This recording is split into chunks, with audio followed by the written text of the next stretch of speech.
So, what is the best video editing software for Mac or PC? Well, I'm going to talk about that in this video, and specifically, I'm going to talk about PC. If you want to find out what's the best video editing software for Mac, you can watch the next video or click the link in the description. I'm also going to teach you how to get the best value package too. So on this channel, we help you get the best out of your video editing and your filmmaking. So if you want to learn more about the latest tech reviews or filmmaking hacks, make sure you hit that subscribe and that notification bell to make sure you stay in the loop with our latest videos. Okay, so in this video, we're going to talk budget, ease of use, and the feature set. I know a lot of you are getting into filmmaking and video editing for the first time, and lots of you will have different types of budgets that you're looking into.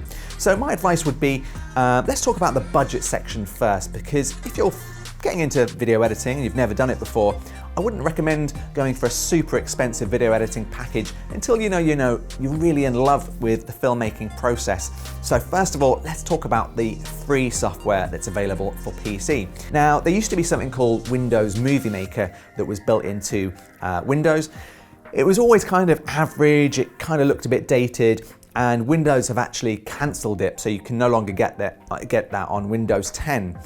What they've done now, if you open up your Photos app, there's now a video editing section within there. So if you want to just simply do a piece to camera like I'm doing now, and you just want to chop the end off or sort of cut out the bits where you mess up, that may be good enough for you. You know, it can edit, I believe, up to 4K.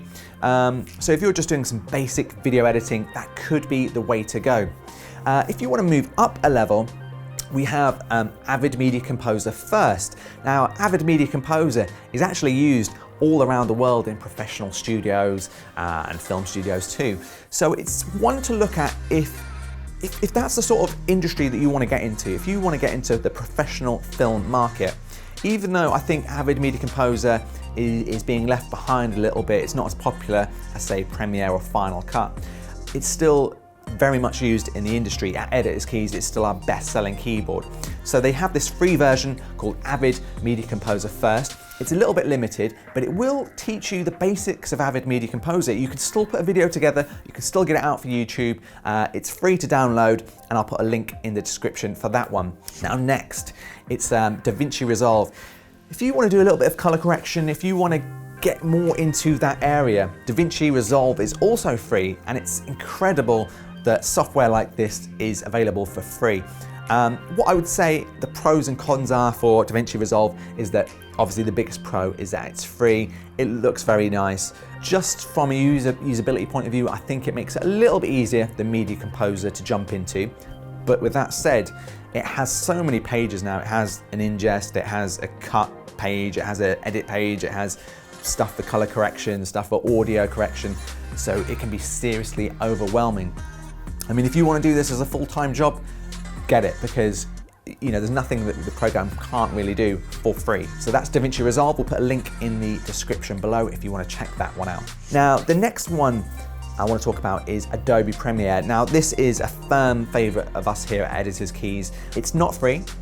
You can sign up for different packages. I'll put a list of the different packages because there's certain ways you can save money. If you're a student, there's a specific student discounted package where you can get the entire Creative Cloud series for half the price. So if you are interested in maybe doing some After Effects work, if you need to do some Photoshop to create your thumbnails for videos like this, it's certainly worth considering the Adobe Creative Cloud package. But Premiere is, to be honest, I think one of the best at the moment. It's what we use here at Editor's Keys. We have keyboards for Adobe Premiere as well to help you edit a bit faster. The reason I love Premiere, if you're really thinking of getting into filmmaking professionally and you want to do this either as a career or you just want to put out YouTube content on a sort of daily or weekly basis, it's constantly updated.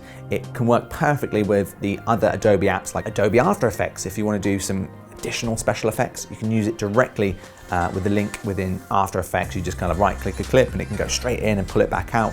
If you're cleaning up audio, you can right-click the audio and take it into Audition, clean it up, and it just comes back into Premiere perfectly. So if you want to learn Adobe Premiere, there's lots of great training online. We have a ton of videos on this channel, but we also recommend people like Premiere Gal. She's a good friend of ours, and she can teach you Premiere from start to finish. So let me know, what are you filming? What are you editing? Where do your final videos want to end up? leave a comment in the section below here and I'll get back to every single question, because as I say, sometimes the best video editing software may not be the best video editing software for you. But let me know. I'd love to see your thoughts. And then watch the next set of videos. This is for PC and Mac and iOS. We've got the whole series here. So whatever you're using will help you find the best video editing software. See you in the next one.